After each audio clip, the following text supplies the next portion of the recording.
Teach me? First learn stand, then learn fly. Yeah. Nature ruled on you, son, not the mind.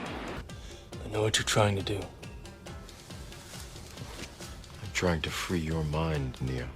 But I can only show you the door. You're the one that has to walk through it. What is the most inspiring thing I ever said to you? Don't be an idiot. Changed my life.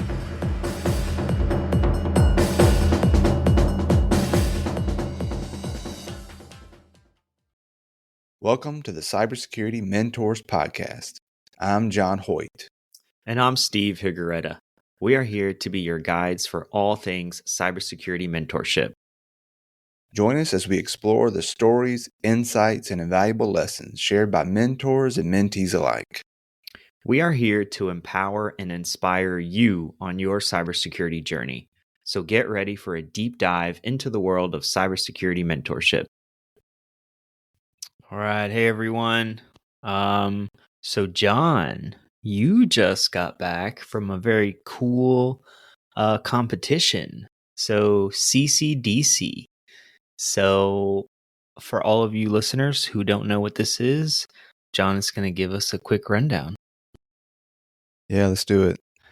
So specifically the Southeast SECCDC, that is the Cyber Collegiate Defense Competition that our student team went down. They had to make it through a pre-qualifying event that was virtual, and then they made it through that. Top 8 teams, I believe 8 teams that made it through that out of 40 teams, a lot of teams, qualified to go to the in-person SECCDC official competition down at the Kennedy Space Center. And it was awesome. It was great. It's been one of those things that I've been fortunate to be a part of for a long time, since 2012, maybe. And you've been involved with this before, right, Steve? Yeah, so I attended 1 year. So this was actually right after you came into my class. I was a student. You came into my class, gave your presentation, and we connected. And you recommended me to go check out the student cyber club at the time. And yeah, I went to a couple of their meetings, definitely enjoyed it, joined, and ended up being part of the team that competed that year. I think it was 2013. Yeah. But it was a very cool experience then for me as someone who was new to cybersecurity, a student trying to learn. I mean, I'm sure things have evolved since then. But yeah, I have been involved with it, and it's a pretty cool experience. Yeah. So the way I somehow I heard about this competition, and I decided to go volunteer. This is a good theme that I want to hit on: volunteering for everybody, how awesome it is and how important and how many things come from volunteering.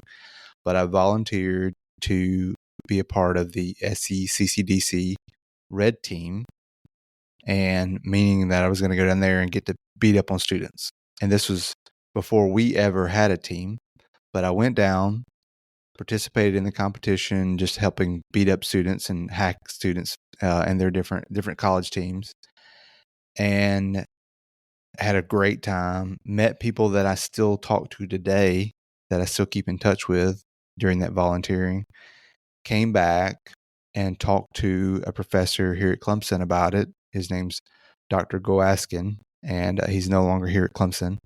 But at the time, he was intrigued by this and was looking to build a class on ethical hacking, and said, "Hey, why don't we put a team together?" And I'm like, "Okay, sounds good." And he was literally at the hallway, looking down the hallway and saying, "Hey, Nick, hey, Steve, hey, so-and-so, we're going to put a team together." And he just grabbed them out of the McAdams hallways. And that was cool because we didn't know anything. We never competed as a team. Yeah. And we went down there, and I think the first competition, like we did really well for our first SECCDC in-person competition. This before they had qualifying because they didn't have as many teams. But ever since then, I've been involved as a coach, as the main coach, and been able to just really be there to be the guidance of, encouraging them, getting them to go and to encourage them to be part of it, even during the, kind of during the COVID years and things where we ended up doing virtually those competitions. But it's really, well, let me describe what the competition is. How about that? Yeah, I was actually going to ask for those listening in that aren't very familiar with that, if you can kind of go into a little bit more detail of what actually is the competition and the different parts of it. I think that'll be helpful. Yeah. So you have, basically the idea is you are a new security team. They just fired the security team for a fictional business because they were terrible. And they are bringing you in. They fired everybody. They are bringing you in to identify, basically evaluate the environment, find out what the environment looks like, secure the environment, protect it, because you're going to be attacked by a red team, an offensive team, and you have so much time before that happens. And at the same time, you have a business, so you have services that you have to keep up and running, that if you don't maintain, you lose points.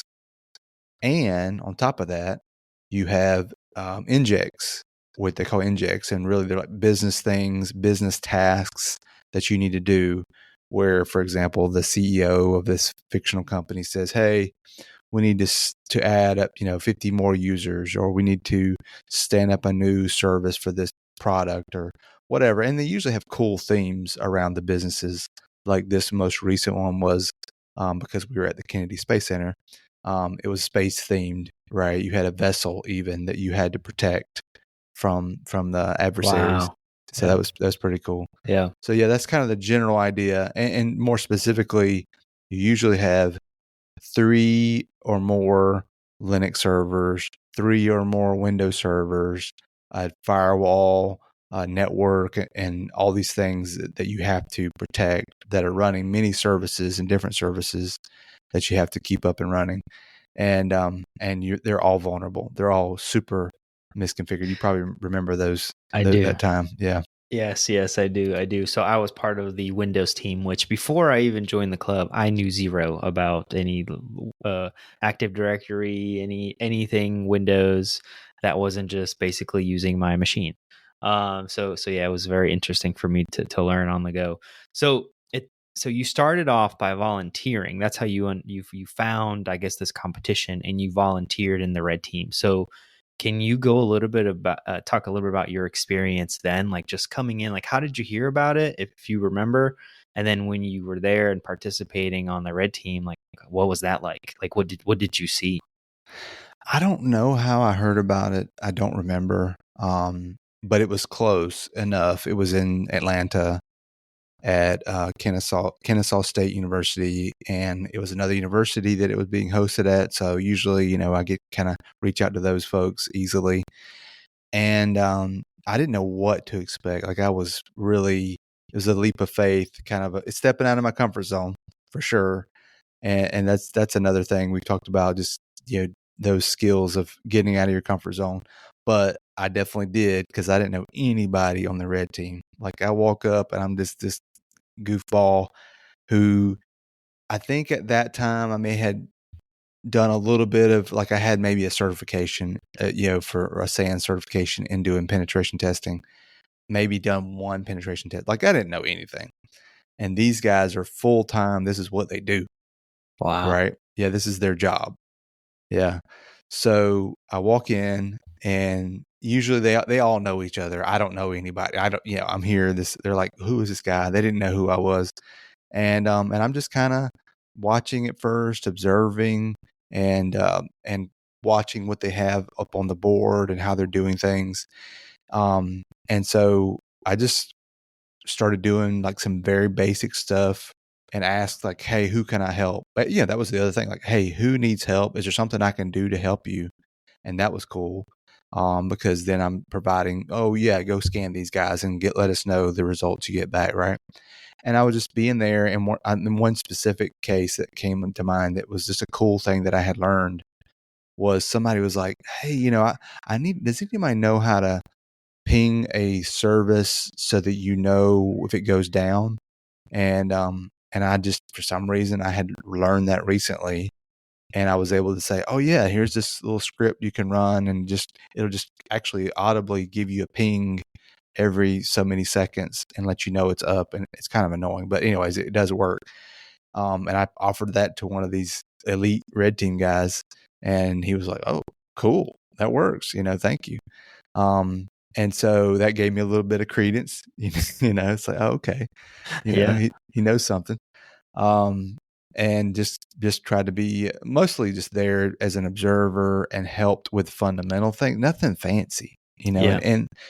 and these are not like super complicated. Oh, they're more complicated today, but really there's so many vulnerabilities that they're going to have a hole. It's too difficult for the students to they could never close all the vulnerabilities, put it that way.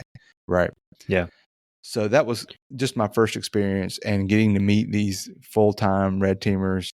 I was like, oh, this is the elite guys. Let me just kind of rub elbows with them a little bit. And that, like I said, some of those guys I still talk to today. Yeah. That's awesome. Yeah, no, that's great. So when you were there at that time, do you remember what was maybe one of the biggest things that would get a lot of these students? Like what would be like one of the things that is like, man, we were getting everybody with this. There was two things. One is there's almost always a keylogger that's on systems that they miss. And literally this one, I remember it would print out the keylogging every so often. So they had a printer in the red team room. Wow. And it would just print out the passwords or whatever they typed. So they're in there doing their thing, and they're doing, whatever, changing passwords. And they would just be printing out these and be, oh, here's a new one. Here you go. Here's so-and-so. You go take this one. That one's the one that they still have problems with. The other one they still have problems with is literally changing all the default passwords, mainly because there's so many to change. They just don't get to them because they're getting attacked, and they're worried about their services. And as a student, and you remember this, is you're like, harden as fast as possible, right? Here's my list. Yeah. Harden everything, turn off services, lock down accounts. But what happens is you get so focused on that, and then all of a sudden something goes down, or there's a new inject that you have to do, and you forget because you're on fire. Everything's on fire. And then there's always some accounts that they never get to because they just miss it. So yeah, those two things. Yeah, I remember when I was part of the team, we would have practices, and we would create checklists of like, hey, make sure you do these things. Like as soon as they put us in the room, they hit the clock and they say go, like we gotta run, we gotta rush. These are the things we need to start going through. And it is a lot. You're there, you're stressed, like it's coming, right? You have no idea what you're stepping into, but it's bad. And that in a matter of time, the red team is going to come knocking on your door, and you better be prepared. If not, you're going down. And if you go down, that means you're not getting any points. So yes, I remember that now. And so I haven't been as involved as you have since my one participation there when I was a student. But from what it was then to what it is now, can you talk a little bit about from, I guess, seeing it from a different side now as you're kind of coaching the team and advising them and mentoring them, going back and seeing the competition progress and grow and evolve? Like, what are some of the key things that have stuck with you? A lot of it is just the professionalism of the groups that host these, and how good they've gotten at standing up these networks, and just really well done. They used to be just janky, and it was kind of like best effort. but this most recent one, the group that hosted this one just did a phenomenal job building these networks, and they were essentially offline. They weren't even, you really didn't have connection to the internet to do things, and for them to do things as well because of the venue.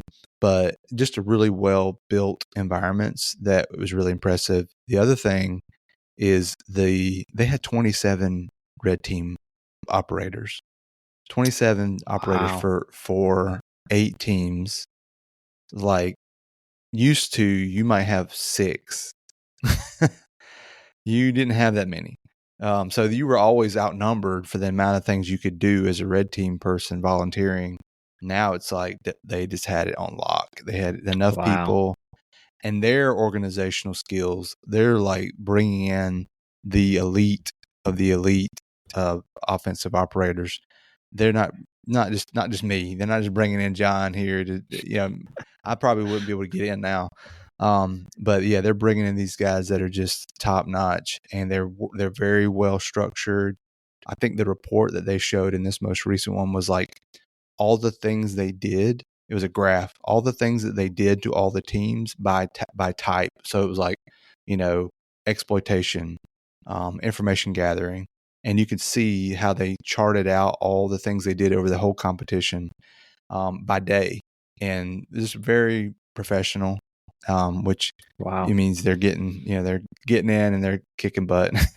Yeah, absolutely. So this is a multi-day competition, right? You just kind of mentioned that. So how does that look like for the students, I guess, like coming in? It's I remember our competition was a 2-day competition. And in the first day, we got I don't quite remember. We got at least a couple hours to come in and review what we had and kind of set things up as we wanted them before the clock hit a certain time. And then that's when the red team was given like the thumbs up to go after and conquer. Is that kind of how things still run now? You get 30 minutes Oh, wow. you get 30 minutes to do your thing, and then it's on. So Okay. yeah, Yeah, I think I remember we might have had a little more than 30 minutes when I competed. I think so. So yeah, yeah, things are moving. So what do you hear from the students that participate in these competitions as they're going through, or even after the competition is over? Like what are they saying? Through the years, it's usually been doom and gloom, just getting thrashed and stressed and in the fire. But this one, I was just super impressed with the team. They said it was, Isaac, the team captain, was like, this is the hardest competition I've done, but it was the most fun. And they all, like, their attitudes were just positive, even though they started out the competition and their services were just in the dirt, and they really struggled initially. Not too bad, but just everybody was getting beat up. But they didn't, they were just in a positive mindset. And I told other folks, I was like, that's not normal. Usually they're at the end of day one, it's like, well, I guess we're going to lose this thing. They just don't have that because they can't, it's such a fluctuating thing. Folks that are number one drop to the bottom, right? You just move. You can't judge it by day one of who's going to do the best in the competition. So mindset is a big part of this, is being positive, being encouraging one another, and having that, because you never know, if you just keep on, you might come out with a win. It definitely makes a difference. If you give up on day one, you're definitely not going to win. So don't count yourself out no matter what. Yeah, no, you make a good point. It's as we're talking about this, bits and pieces are coming back to my memory in terms of how my experience was. And I do remember, specific situation that the team I was part of, we went through. And yeah, like you can't rely on what's on the board, because what's on the board is not really just a good way to gauge how well you are doing or how bad you are doing compared to other teams and just overall. So yeah, I definitely agree with that. What would you say are some of the key things that these students are getting out of this experience? I mean, I know for a fact, like I remember when I went through it, I would put this on my resume, and every single interview I was a part of, they were like, "What is this cyber competition you have here?" And I love talking about it because I would just see their eyes like pop, like, "Wait, what? You did what?" So I mean, talking to some of the students and just just being there, being part of this for a while now, being on the red team, now being an advisor, a coach, what are some of the key things that you're seeing these students take away from this experience? Yeah, I mean, it's a microcosm of the worst case scenario, right? So they're doing things that hopefully they don't have to do in a real environment, but it's cool for them to get this experience in a simulated environment, but with being really attacked, with real services, with real systems. So as they practice for this competition, they are running through like kind of mentioned before, is like they have to build the environment. Not everybody builds the environment, but if some of them do have to help build the environment. The big thing that they're doing is how to secure the environment. So they're going through their checklists and getting those reps in. Okay, I'm on a Windows server. I've got a domain controller. I've got administrative accounts. Check, check, check, lockdown, lockdown, lockdown, lockdown. And of course, they're doing it as fast as they can. So that skill, that of like being efficient, how can I script this? How can I expand it? How can I make it better? Just always improving on the checklist and on the skill set of, oh, we missed this last time. Oh, next time we need to do this. And so that's huge, like getting those reps in. And this last one was great because in the pre-qualifier, I could sit there and just kind of observe. I was able to be in the room observing. And the thing that really stood out to me was two things, a couple of things, but two big things. One is I recommended that the next time they did this, they swap roles. So normally you had Linux people doing Linux things and Windows people doing Windows things. And I said, look, this way you have more redundancy and you don't have kind of the silos of teams where Windows folks are just talking to Windows folks and Linux folks are only able to help Linux folks. Get the Windows people to do Linux stuff and Linux people to do Windows stuff, because then you're cross training. And say there's an issue on one side or the other, maybe this team now can help the other one versus like, sorry, I'm only the Windows person. And that I think is huge, because then you get more exposure, more changes your perspective. You get more reps on both sides. You're not just the one siloed person. The other thing that I recommended in this one, this was the biggest thing, because technically they're actually just really impressive. Like, they're good technically. They're really good technically. It was leadership and management of the team.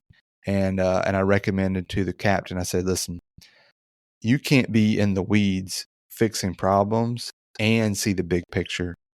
As I watched the qualifier, he was worried and stressing over fixing problems, the fires on his own machine. And he was missing the big picture of, hey, we got to submit these injects. We've got to get this turned in. We've only got so much time of these things to get turned in. We've got services that are down. So he couldn't detach and see the big picture because he was doing his own firefighting. And that was, to me, I think that was a big difference they made for the actual competition, is to have him as detached as possible so he could delegate and lead versus being caught up in the thing. And those are those soft skills. Like, those are huge versus, can I fix this thing as fast as possible? What makes you win the competition really are those additional soft skills that come into play. Yeah, and we saw some of that with my team as well, trying to make sure that there was, someone kind of leading the ship per se, right? And not everybody was hands on keyboards, but at least one person had to kind of be leading the others and prioritizing as the injects are coming in and going to meetings. I don't know if they do that now, but I remember for us, like, they would pull people out of the room they would be like, oh, all right, send all team captains that you got to meet with the CEO of the company. And so that would take them out of the room for a period of time. And then everybody else was kind of left there like, okay, well, now what? Well, who's second in command? So yeah, I remember that specifically myself too. So Yeah, if nobody's leading, if there's not a designated leader, then nobody's leading, and so you got to have that. And Isaac, our team captain, he did amazing. Actually, one of the white team judges that sits with the team, she's from the NSA. She's been in the NSA for like 40 years, and she was in our groups, our area for our team, and she came up to me specifically after and said, hey, your team captain did amazing. Like, he communicated well, he led well, he was an encourager. And I was like, that's awesome. That's exactly what we want to see. yeah, no, that's amazing. I'll have to give Isaac some kudos next time I see him. It's I remember from my experience that gave me a very quick and crazy kind of view into what could actually happen in real life. And since then till now, in certain positions that I've been with certain companies, I have been parts of incidents where it's like, okay, the FBI is coming and they're asking questions, and this is going to be on Channel 7 News and that kind of thing. So, and it is stressful. It is. I mean, obviously, it's a competition and they go a little overboard, but it is, those same kind of scenarios that you're put in as a leader or as a team captain or even as a participant, just maybe being a Windows admin, a Linux admin, having kind of been in that situation and experienced all of it, because you do, even though you may not be the captain, you still are there, you're still experiencing, you're still affected by everything around you. It was interesting to go back to that in my mind when I'm sitting there trying to figure out what's going on with this incident in real life and be like, okay, this is somewhat similar to what we went through. Just the feeling, the stress, the like having to be on and not lose the big picture while you're digging into, okay, what are, who did what and where, and trying to find information and logs and whatnot. So it was helpful for me. Like, I can say for myself, even though I just participated that 1 year, I have gone back in my mind and thought about, okay, this is kind of similar to that one situation I had. Yeah, and I want our team, our full-time team, to get this experience too. It was train like you fight, right? It's like, look, you'd rather have this experience in a training environment versus a real environment, and it's the first time you've ever had it happen in a real environment. Then all that stress kicks in, the stress effect, and you're having to deal with everything and the pressure of now you've got to talk to the legal, you've got to talk, you've got to bring in cyber insurance, you've got all these other players that are on top of you to add the additional stress, where you can practice skills. These are skills you can practice in a environment, in a microcosm, but it's going to help you when the real thing happens. So I think this, another thing the students get is they can maybe go back and think about, man, when we did this competition and we were up against 27 red team members, we made it. We survived, right? We made it through and we strived. Yeah. This team, this competition, we came in third place, which was really good. We were thinking how we were going to be close enough to first. Like, this is going to be the first year I was actually thinking maybe we're going to win this thing.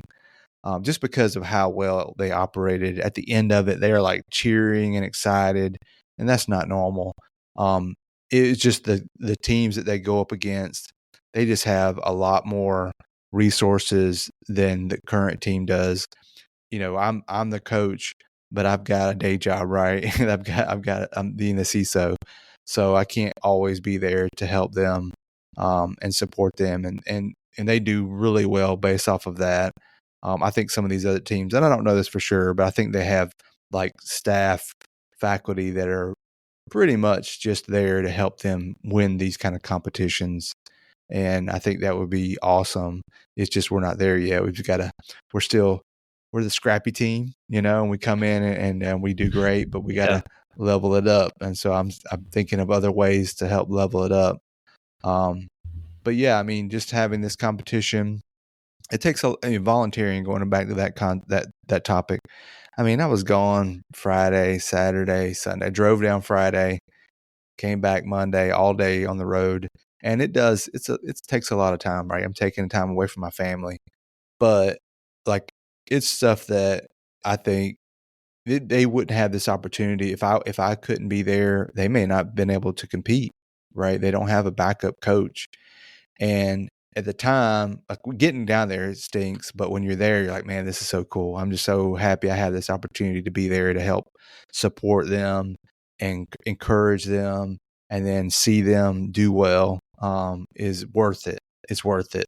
So it's just be my encouragement for others to, even if you don't have this kind of experience that we have yet, you can volunteer for anything. You can volunteer. There's so many of these competitions that are happening that you could volunteer for just to be there to help put stuff away or put stuff together. Or there's so many needs on these competitions that usually don't have enough people to fill a role. And that's how, I mean, I just got lucky to get into the red team first, but they always need people, and you'll build relationships that may last forever, that you also then get to network and understand and meet people and just build off of. So volunteering I think it's a superpower that people don't take advantage of and use to help build their career, to help open opportunities, to find doors into things you may not ever be able to get to if you didn't meet those folks. Yes, I completely agree. And it's something that the listeners here, will hear us talk about over and over and over again. And that is because it works. It really does. Volunteering, networking, putting yourself out there, putting yourself in that community, the cybersecurity community, which is a great community and very welcoming. So yeah, definitely and absolutely. So what is next for the team? Are there any other competitions they're getting ready for, or anything, any other items that you guys are planning on tackling? Yeah, next up is the Palmetto version, the Palmetto Cyber Defense Competition that's coming up in April. So just 3 weeks away, really. And usually that one is just South Carolina schools. We lost. We came in second last year, so we're coming back with a vengeance this year. Good. Yeah. We're coming back to bring the trophy, because whoever wins, they get to bring the trophy back to their school. So we're looking, and our name is inscribed on whoever wins is inscribed on the trophy, like this year winner, right? So we have normally been the one team that has won. That we definitely have won the most. And people were getting tired. They were getting tired of us winning. They're like, Clemson again. Well, they're going to have to get tired again, because we're coming back after this competition. And and especially after this I would say the SECCDC one we just went through is more robust. Just there's more things happening. It's a bigger scale than the PCDC competition because it is a local in-state competition. So usually it's a great training ground for us to come in and do well in PCDC, but can't get cocky, can't take it for granted. Go in there with the same, just go, with encouragement, but go in there with the same gusto to do well in this competition and just get after it, really. So that's what's coming up. We're excited. And again, it's a 1-day competition, so it's not as big as the 2-day competition, but it's fun too, and hopefully we'll bring back the trophy. Yeah, that sounds great, man. I didn't get to participate in that one when I was a student, but I've heard great things, and I've actually gone to see the team compete for that competition, and it's as interesting, it's as demanding. So yeah, a great experience overall. Yeah, that's it for me. So just want to encourage folks to look for these opportunities. And if you want to know more, definitely hit us up, and happy to share. I can probably put you in touch with different groups that are looking for help and need people to help stand up these competitions. Maybe even get you into a spot on a red team if you've got some skills there. And sometimes it's cool just be like, hey, I'm just here to watch. Right? You could just even just be there, help out, and watch. That's okay too. Awesome. Well, thank you, John. And thanks everybody for listening. If you need anything from us, have any questions, would like to hear more information about these competitions, send us a message on our Discord. We'd be happy to talk to you about it in more detail. Other than that, that's it for us here today. Have a great day. Thank you for tuning in to today's episode of the Cybersecurity Mentors podcast. Remember to subscribe to our podcast on your favorite platform so you get all the episodes. Join us next time as we continue to unlock the secrets of cybersecurity mentorship. Do you have questions or topics you'd like us to cover? Or do you want to share your journey? Join us on Discord at Cybersecurity Mentors Podcast and follow us on LinkedIn. We'd love to hear from you. Until next time, I'm John Hoyt. And I'm Steve Higuereta. Thank you for listening.